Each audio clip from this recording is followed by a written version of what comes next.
Kuri YouTube channel yacu kubaho neza tunabifuriza ubuzima buzira umuze. Mu kiganiro cya none tugiye kugaruka ku kibazo cy'igwingira mu bana. Turarebera hamwe uko iki kibazo gihagaze ndetse n'ingamba leta yafashe mu kugikumira. Turi kumwe na Dr. Kiza François Regis, akaba akuriye agashami gashinzwe kwita ku buzima bw'umubyeyi n'ubw'umwana muri RBC. Akaba agiye kubanza tubwira uko iki kibazo gihagaze mu Rwanda. Tumuhaye ikaze Dr. Regis.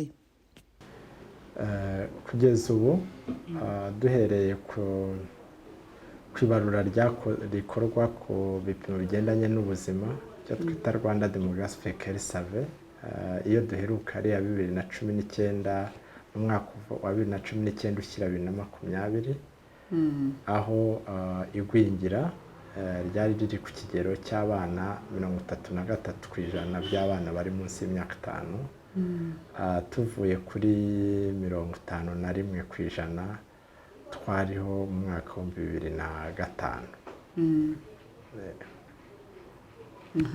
Ubwo rero iyo tuvuze igwingira hari abantu bibaza byinshi. Umuntu akibaza ati se ubundi umubyeyi hari igihe ajya kwa muganga agiye kuvuza umwana wanjye yasigaye ameze gutya, akabona hari byahindutse ariko ntabone ko umwana yagwingiye. Ubwo nashakaga kubaza ngo ni ryari muvuga ko umwana yagwingiye? Tuvuga ko umwana yagwingiye iyo uburebure bw'umwana buri munsi y'ubwo twita ko abana bari muri icyo kigero cy'imyaka barimo yakagombye kuba afite ugereranije n'imyaka we aba afite. Ubundi nicyo twita igwingira. Ni ukuvuga ngo umwana batarabashije ubukura kwe mu burebure biba biri munsi y'ibyo abana bo mu kigero cye bakagombye kugira. Nicyo twita igwingira. Ubwo se umubyeyi byamworohera kugira ngo avuge ati umwana wanjye afite uburebure budashyitse yaragwingiye, kugira ngo ababyeyi, kuko hari igihe bazana umwana ageze ku rwego rw'igwingira, hari navuga ngo uraza no kutubwira wenda niba igwingira rigira amastade. Ndi kwibaza rero ababyeyi niba bashobora kumenya ko umwana wabo afite ikibazo ku buryo wakwihutira kumujyana kwa muganga. Yego, umubyeyi ashobora kubimenya ko hari uburyo bwashyizweho. Hari uburyo bwashyizweho bwo gukurikirana uburyo bw'imirire, bikozwe abajyanama b'ubuzima, aho bafasha mu gukurikirana imikurire y'abo bana.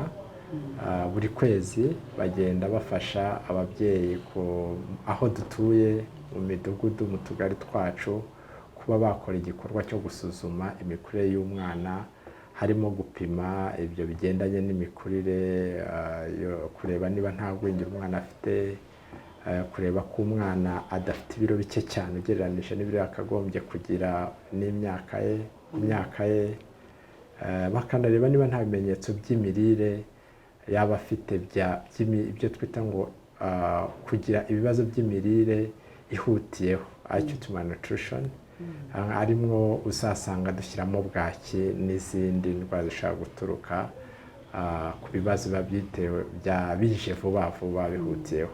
Bitandukanye buriya no kugwingira. Kugwingira ni ikimenyetso cyerekana uburyo cyangwa se ikibazo cy'imirire umwana aba afite ariko bimaze igihe kirekire, icyo twita ngo ni chronic malnutrition. Rero ni muri urwo rwego abajyanama b'ubuzima bashobora kubafasha, ariko no mu gihe buriya abana buri gihe bagiye kwisuzumisha cyangwa gukingirwa, iyo abana baje gukingirwa cyangwa bakaba bajya kwa muganga mu bindi bikorwa ibyo ari byo byose, burya biriya bipimo bigendanye no kureba niba umwana ataragwingiye, niba umwana afite ibiro bikwiye, ni bimwe mu bipimo by'ibanze biba bigomba bikorwa kwa muganga, haba ku bigo nderabuzima, haba ku mavuriro y'ibanze, poste secondaire, ndetse byaba no ku bitaro. Ni bimwe mu bintu umwana aba ashobora gukorerwa. Ubwo rero mpise ntekereza nti se igwingira rishobora gutangira umwana bakimutwite?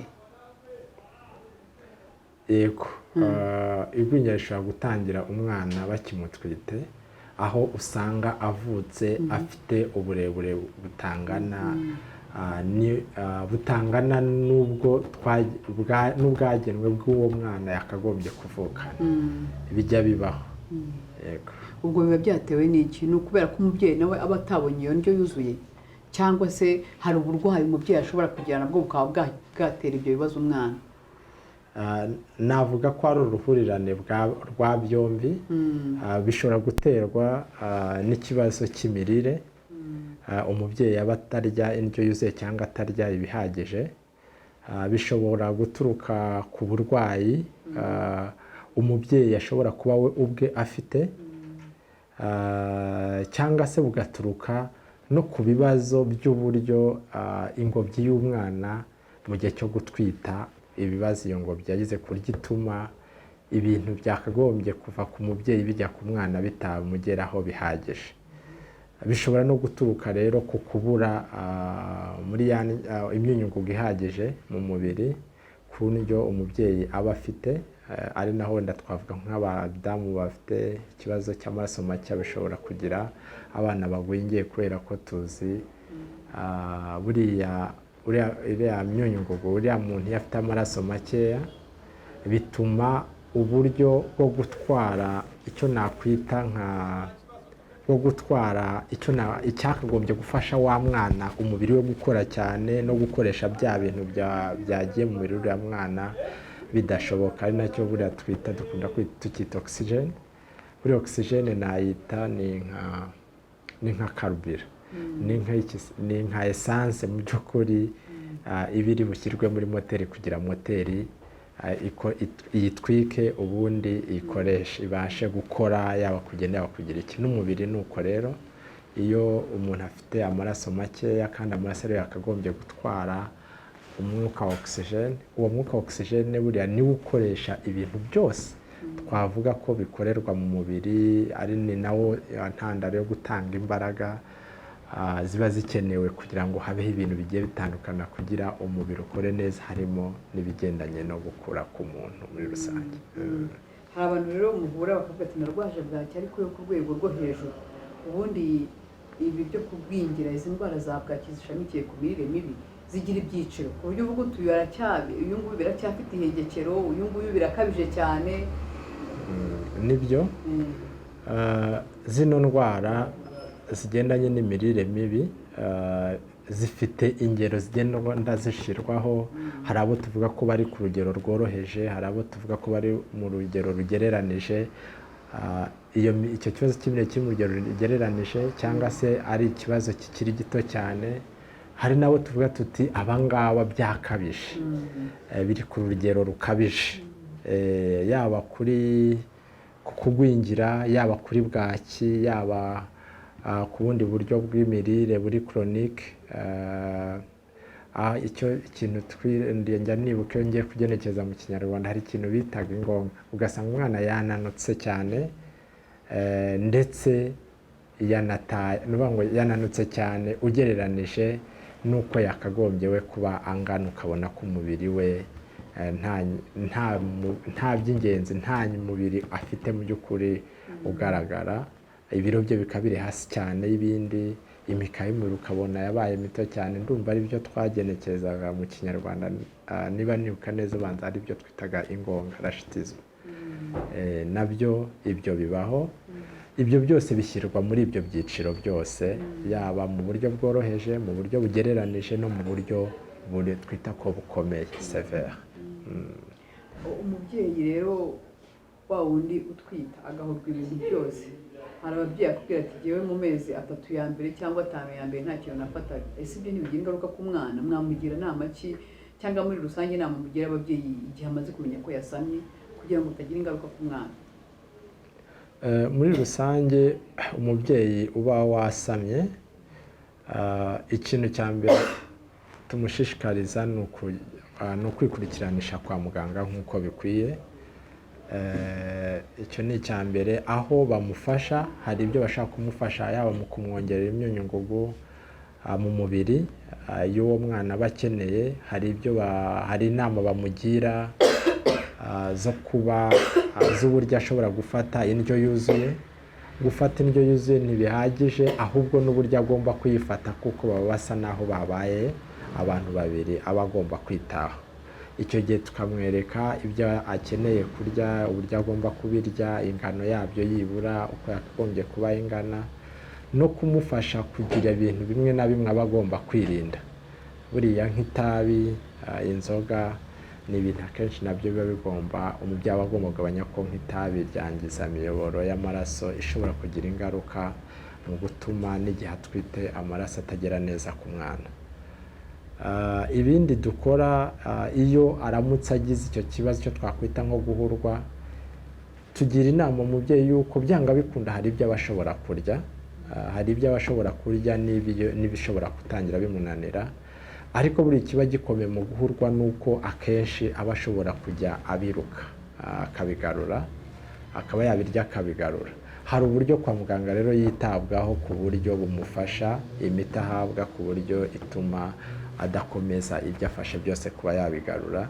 Ibyo bigatuma rero yibura ashobora kugira utwo agenda afata, ibyo agenda afata buhoro buhoro duke duke, akageraho umubiri ukongera ugasa naho umenyera, kuko ubusanga ni ibintu bikunda kuba burya mu gihe cy'amezi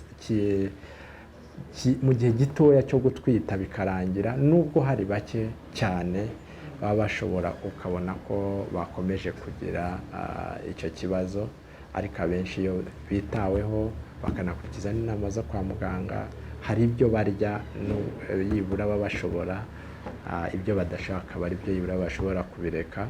Ariko twizera ko mu gihe cyose niyo bibaye ngombwa yuko byinshi muri byo ari kubireka cyangwa bikagaragara ko mu byo afata bidahagije kuba byakora icyo nakwita nk'indyo yuzuye, icyo gihe baba bashobora kumufasha kwa muganga bakamuha n'imiti yo kumurinda kugira iseseme cyangwa kuba yabigarura.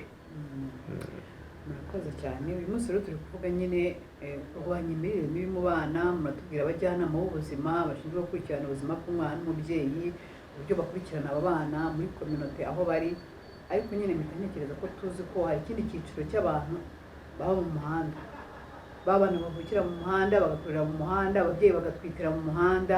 Icyo cyiciro cyo mukigeraho? Mu by'ukuri icyo cyiciro cy'abo babyeyi nabo burya baba bari mu Rwanda. Hari gahunda nabo ubwabo, kuri gahunda zigendanye n'ubuzima barazibwirwa, ariko by'umwihariko buriya ikiba gikomeye cyane dufatanije Minisiteri y'Ubuzima ifatanije n'izindi nzego zidufasha kuba bariya abantu basubira mu miryango, kuba bariya abantu bagira uburyo bwitabwaho bwo kureba ko bashobora no kugira aho baba, bwo kureba ko bashobora gusubira mu rugo, ko hari n'ababa bari bafite aho bajya mu by'ukuri haboneka. Dufatanije n'izo nzego zitandukanye turafashanya, tubafasha bageze mu muryango, ariko by'umwihariko no mu bikorwa bigenda bikorwa uzajya ubona nko mu gihe cy'icyumweru cyahariwe umubyeyi, ubona ko za megafone ziba zigera aho ari hose, ntabwo ziba zihejwe. Wa muntu nawe iyo bamukangura yuko aza kwa muganga kugira ngo tumufashe. Ariko ikiba gikomeye muri byo ni ubufatanye buba buri hagati n'izindi nzego kugira ngo wa muntu yongere ase naho asubira koko aho twakwita mu rugo, afashwe kubona mu rugo igihe adafite ubushobozi bwo kuba yahabona, afashwe gusa n'ahindurirwa uburyo bw'imibereho, nk'uko hari gahunda za leta zitandukanye zifasha abantu bari muri icyo cyiciro. Ndetse niba hari n'abashobora kuba bafite umuryango wari kubafasha, ba bantu bakaba bagira uburyo basubizwa mu miryango yabo, aho hose noneho bikarushaho kuba byiza guhabwa serivisi zose bagenewe, bakazibonera ku gihe kandi bakazibona mu buryo dushobora no gukurikirana, tukamenya ko uwo muntu yabonye ya serivisi atayibonye, bityo tukaba dushobora kuba twayimuha. Kuko ubwo mbese ntekereza ko abo bagore ntabwo baba bafite mituweli, ugasanga bashaka kubyarira ahantu hadashobotse kuko nta mituweli, batinya kujya kwa muganga. Ni ba bandi usanga nyine bari mu buzima bugoye ku buryo ubona babaye umutwaro, niba navuga ku gihugu. Ariko ngiye ngo mba ndi gutekereza wa mwana ugiye kuvuka uzakurira naho ngaho agakura abona ubuzima ari ugusabiriza. Niba abajyanama se bashobora kubageraho batari muri community, ubwo nicyo nashyiragaho cyane, kuko abajyanama bo baragaragara, ariko mu mihanda sinzi ko byakoroha ngo amusanga aho ari.